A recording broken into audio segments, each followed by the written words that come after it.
All right, Samada and Maria, thanks so much. We're so honored and excited to have Everclear frontman Art Alexakis. He made some big news last week, but the news was not for his music.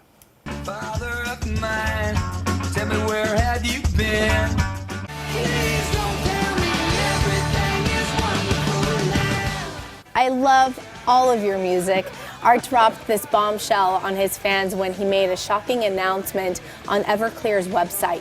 He wrote this lengthy statement to his fans explaining that he's been diagnosed with MS, and he got that diagnosis 3 years ago, so he's been living with it ever since. But instead of slowing down, he's actually gearing up for a solo tour, and he's talking honestly about his diagnosis. Art, welcome once again. Thank you for having me. So glad to have you here. Who's that? Who's that guy? You don't recognize I know that guy? Who's that young, good-looking guy that was on the TV? Oh, stop. You still look the same. No, the hair is a little different.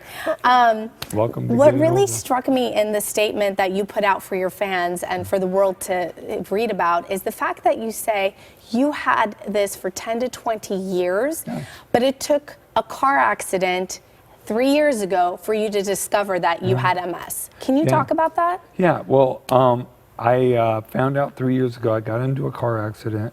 I live in Pasadena, and we were just talking about Portland, Oregon. I lived there for 21 years.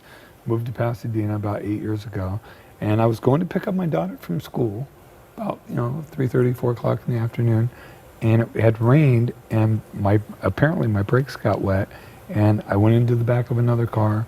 No one got really hurt. A couple weeks later, I got a twinge in my neck, called my doctor. He goes, do an MRI, let me see where it is. I'll give you a shot and loosen it up. And unfortunately, the pathologist that did the MRI saw these lesions on my spine. And then they had me do another MRI and found lesions on my brain. And then I went to see 2 different neurologists, and they both came up with the exact same diagnosis. And you said after that you were diagnosed with MS, all of a sudden you thought about your life and it all made sense. What do you mean by that? Because for the 10 years before that, I had problems with balance, problems with sleeping, problems with rage, problems with fatigue. And I just thought I thought it was getting older. I'm a pretty healthy guy. I eat pretty decently and take care of myself, work out. But it was just getting worse and worse and worse.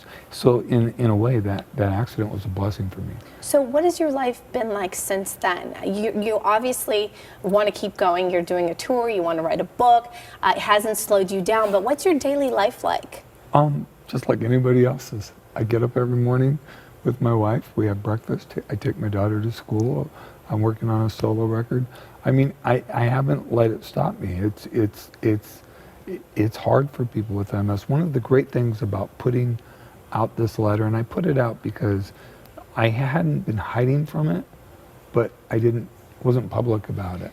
And I just wanted people to know that it wasn't, I'm clean and sober 30 years, and there have been people talking about that I was off the wagon, I was using again, and they're making up stories, or that I had a brain tumor or cancer. Well, I'm glad you mentioned that because the last line of your statement really caught my eye that you put out. You said, so if you see me stumbling, sweaty, looking both tired and anxious at the same time, maybe a little more confused than usual or forgetting lyrics yet looking happy, which is weird for me, please know that I have not fallen off the wagon. I'm just learning how to be the new me. There's some humor in this, but this is also really important because you talk about how you're learning to live with this. So when I ask you what your daily life is like, do you feel at all the disease trying to compete and take over? And if so, what are some of the things that have changed? Well, I say that in the letter too. I feel it growing a little bit in my body all the time. It depends on how I eat. Diet has a huge part of it, being active. I go to physical therapy. I work out with a trainer. I'm very active walking. I try to take care of myself as much as possible, but I do feel it. I do have episodes, like small episodes from here to there, but my doctor, my neurologist is really, really upbeat about my prognosis. That if I stay on my medication and I take care of myself, I should die an old man. That's wonderful to hear. Yeah. We really certainly And wish you the very, very best. Thank I you for being appreciate here and sharing your story and shedding some light to this. We do want to let people know you can catch Art on his Songs and Stories tour next month. He will be at the Rose in Pasadena, that's May 9th, the Canyon in Agoura Hills, that's on May 10th, and the Coach House in San Juan Capistrano, that's on May 11th. So you've got a full schedule here, which is great to see. Thank you once again for being here, and we'll be right back. I just don't wanna go home and I close my eyes. I make believe that I have a new life. I don't believe